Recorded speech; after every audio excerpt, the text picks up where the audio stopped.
Olá, eu sou o professor Antônio Abelém, da Universidade Federal do Pará, e junto com o professor Christian Rothenberg, somos os autores do artigo Desafios e Oportunidades rumo à Internet Quântica. A nossa agenda: primeiro vamos apresentar uma introdução ao tema, em seguida vamos destacar alguns componentes essenciais para uma possível internet quântica, em seguida vamos falar um pouco sobre as características e os desafios dessa internet quântica. Vamos depois falar do cenário atual, em termos de tecnologia, para viabilizar a internet quântica e quais as oportunidades de pesquisa existentes. E concluímos com as considerações finais.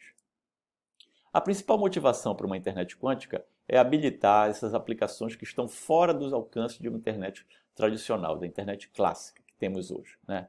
Só que, diferentemente do que muitos pensam, a internet quântica ela não veio para substituir a internet convencional, a clássica, sim para operar em paralelo com essa internet clássica, viabilizando aplicações e serviços que hoje não são possíveis em função de uma série de diferentes questões.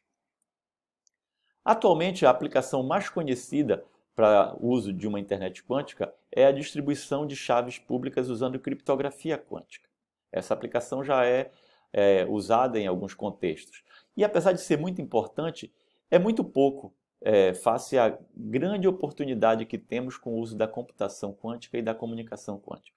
Outras aplicações possíveis que serviriam para incrementar e turbinar uma internet quântica estão listadas aqui. Por exemplo, a comunicação segura, permitindo acesso a computadores quânticos que estão instalados na nuvem, por exemplo. A computação quântica distribuída, permitindo que computadores quânticos remotos trabalhem de forma cooperada para a realização de uma determinada tarefa, também seria uma aplicação muito útil para a internet quântica.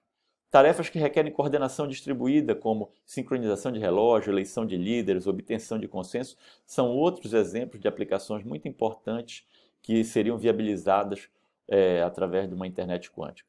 E aplicações científicas, como, por exemplo, combinar luz de telescópios para melhorar as observações dos mesmos.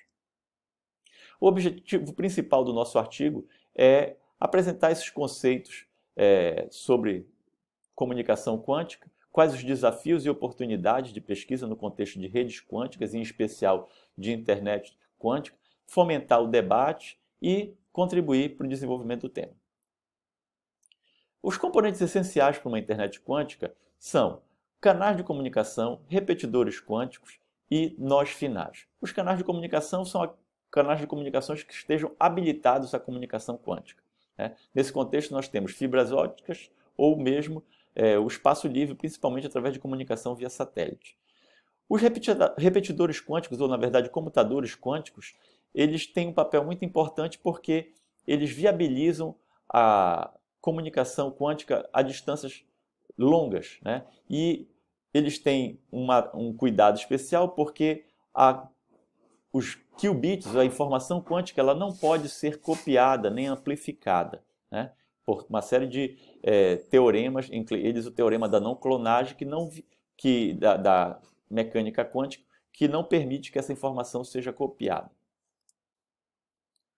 As principais características e desafios de uma internet quântica são diferentes, obviamente, da internet tradicional. Primeiro, uma internet quântica ela vai transmitir qubits, né? Os bits quânticos. Esses qubits eles podem ser entrelaçados, habilitando as correlações e coordenações de tarefas que hoje não são possíveis através da comunicação convencional.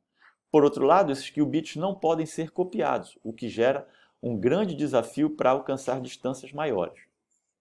Os protocolos de redes quânticas também não precisam de grandes computadores para que sejam implementados, mas a informação quântica ela é extremamente frágil e há necessidade de um cuidado grande para que se detecte e corrija erros para conseguir uma transmissão mais eficiente.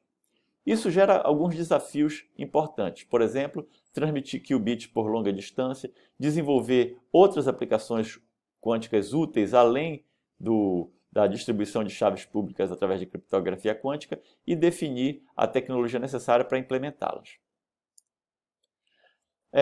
A internet quântica, ela em essência, vai ter uma estrutura básica análoga a uma internet clássica. O que nós queremos dizer com isso é que é possível organizar as funcionalidades também em camadas dessa internet quântica, né? Já existem algumas propostas preliminares para isso, mas nenhuma ainda se tornou padrão. Aqui ao lado nós temos um exemplo de que seria uma arquitetura de uma internet quântica com 5 camadas. A camada de aplicação responsável por definir os protocolos que vão reger as aplicações quânticas, a camada de transporte responsável pela entrega fim a fim dos qubits, a camada de rede sendo responsável por estabelecer o entrelaçamento quântico da origem ao destino, a camada de enlace já por sua vez vai estabelecer e gerar esses enlaces entrelaçados entre nós vizinhos. Alguns pesquisadores já têm propostas interessantes no tema, como a Stephanie Wenner e o Van Meter. Qual o cenário atual? Bem, como a gente mencionou, a aplicação atual é a de distribuição de chaves públicas usando criptografia quântica. Essa aplicação também pode ser incrementada porque atualmente ela ainda não é independente de dispositivos, ou seja, ela requer que os equipamentos sejam considerados seguros para que a comunicação seja dada como segura. E são feitas essencialmente em áreas metropolitanas, não tem soluções ainda em áreas maiores. Os equipamentos comerciais também existem, são poucos, mas existem, e essencialmente para atender curtas distâncias. Esses equipamentos têm evoluído rapidamente, alguns em laboratórios já alcançam distâncias maiores e enlaces através de comunicação via satélite já conseguiram alcançar mais de 1.400 quilômetros. Em termos de alcance, o que nós temos hoje em redes experimentais são redes metropolitanas, como eu mencionei há pouco. Boston, Viena e Delphi são alguns exemplos dessas redes. Em termos de oportunidade de pesquisa, a área de internet quânticas é um mar de oportunidades, né? O que acontece é que nós vamos focar aqui em desafios para a área de redes. Por exemplo, camada de enlace. O teorema de não difusão, que é um corolário do teorema de não clonagem, ele impossibilita a transmissão de informações quânticas através da difusão, ou seja, para mais de um destino simultaneamente. Então, novas soluções ou soluções antigas vão ter que ser revistas e adotadas aqui. O roteamento da mesma forma. Os algoritmos de roteamento adotados na internet convencional, eles não são adequados para a internet quântica. Novas métricas de roteamento são necessárias, assim como discussões sobre roteamento estático e oportunística, por exemplo, são úteis. A camada de rede também precisa repensar algumas questões, porque os pares entrelaçados, eles precisam ser criados e eles, após distribuídos, são consumidos, né? O que requer novas abordagens para tratar do tema, inclusive plano de controle rápido e eficiente para gerar esse processo. A modelagem e análise de desempenho também são aspectos importantes que merecem ser repensados no contexto da internet quântica. Uma discussão sobre controles de controle com informação de estado e sem informação de estado também é necessária, e proposição de projetos de planos de controle e de dados usando abordagens alternativas como o paradigma SDN são bem vistos no contexto de uma internet quântica, mas para isso são necessários planos de dados quânticos e switches quânticos programáveis, né? É necessário também uma discussão sobre gerenciamento e monitoramento dessa internet quântica, discussões sobre segurança e, fundamental, entender os requisitos dessas novas aplicações quânticas. Existem diferentes iniciativas hoje no contexto do estudo de comunicação quântica, de uma maneira geral, né? Os principais países já identificaram que é super importante estar à frente do desenvolvimento do tema. A China, por exemplo, já possui satélite dedicado a isso. A Europa, da mesma forma, criou uma iniciativa investindo 1 bilhão de euros no tema. Estados Unidos, da mesma forma, 1,25 bilhões de dólares.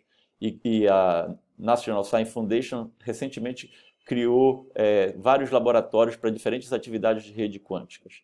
A IETF já tem grupo de pesquisa atuando nisso. O Brasil está um pouco atrasado no tema, mas felizmente a FAPESP e outras entidades começam a dar atenção a essa iniciativa. E a gente espera que a gente consiga desenvolver o tema rapidamente, consiga contribuir com essa questão. Era isso, muito obrigado, estou disponível a perguntas.